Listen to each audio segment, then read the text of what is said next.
জানা আছে কি দশমহাবিদ্যার নাম? দশমহাবিদ্যা হলেন আদ্যাশক্তি পরাশক্তি দেবীর 10টি মহান তান্ত্রিক রূপ। শাক্ত ধর্মে এই 10 দেবী জ্ঞান, শক্তি, সৃষ্টি, সংহার, করুণা, ত্যাগ, আত্মসংযম এবং মুক্তির প্রতীক হিসেবে পূজিত। বিভিন্ন তন্ত্রগ্রন্থ, বিশেষ করে মুন্ডমালা তন্ত্র, তোরল তন্ত্র ও মহানির্বাণ তন্ত্র তাঁদের মাহাত্ম্য ও উপাসনার গুরুত্ব বর্ণিত হয়েছে। দশমহাবিদ্যার 10টি রূপ হল: 1. মহাকালী, কাল, মৃত্যু ও অজ্ঞানকে অতিক্রমকারী মুক্তিদাত্রী আদ্যাশক্তি। 2.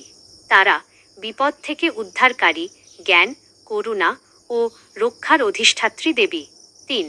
ত্রিপুরা সুন্দরী, ষোড়শী, পরম সৌন্দর্য, প্রেম, আনন্দ ও চৈতন্যের প্রতীক। 4.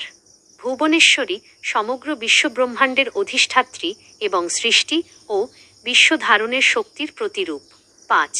ভৈরবী, তপস্যা, সাহস, আত্মশক্তি ও আধ্যাত্মিক জাগরণের দেবী।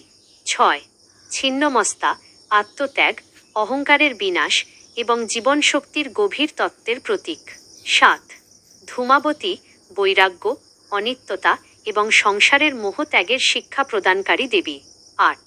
বগলামুখী, অশুভ শক্তি, অন্যায় বাক্য ও শত্রুর অপশক্তিকে স্তব্ধকারী দেবী। 9.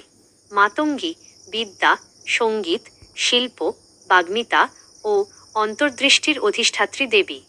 10. কমলা, ঐশ্বর্য, সমৃদ্ধি, সৌভাগ্য ও কল্যাণের প্রতীক। তাকে মহালক্ষ্মীর তান্ত্রিক রূপ হিসেবেও মানা হয়। দশমহাবিদ্যার প্রতিটি রূপ একই পরাশক্তির ভিন্ন ভিন্ন প্রকাশ। কোথাও তারা উগ্র, কোথাও স্নেহময়ী, আবার কোথাও জ্ঞান ও করুণার মূর্ত প্রতীক। বাহ্যিক রূপে বৈচিত্র্য থাকলেও তাদের মূল উদ্দেশ্য এক: জীবকে অজ্ঞান, ভয়, আসক্তি ও অহংকার থেকে মুক্ত করে আত্মজ্ঞান ও পরম সত্যের পথে পরিচালিত করা। সনাতন ধর্মে দশমহাবিদ্যার উপাসনা কেবল ভৌতিক সাফল্যের জন্য নয়, বরং আত্মশুদ্ধি, আধ্যাত্মিক উন্নতি এবং পরমাত্মার সঙ্গে একাত্মতা লাভের এক মহৎ সাধনাপথ হিসেবে বিবেচিত। তাই শাস্ত্রসম্মত নিয়ম অনুসরণ করে এবং যোগ্য গুরুর নির্দেশনায় এই উপাসনা সম্পাদন করার পরামর্শ দেওয়া হয়।